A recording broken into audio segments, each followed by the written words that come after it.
In this video, I will show you how to create slider in WordPress. Let's get started. So let's add a slider on one of our page. Scroll down and look for the page that you want to add this particular slider into. So in here, I want to add this particular slider to my About page. So let's head over and click on this edit right here in order to edit this particular page.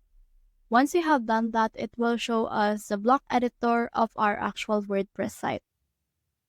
So here's our About page. We just need to scroll down and click on this right here. So you can type in here slash and then just type in here for slider. So you have the options right here to post in here a slideshow or a slide share. So you can choose which ones is actually for you.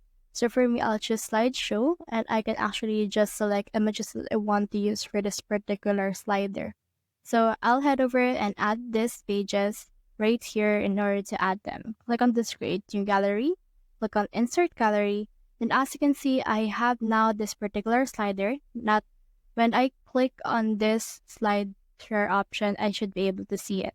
Next thing you need to do is just click on the Save option right here and you should be good to go. So that's the whole process. If you have found this video helpful, please like and subscribe below because it helps me reach more people. See you soon.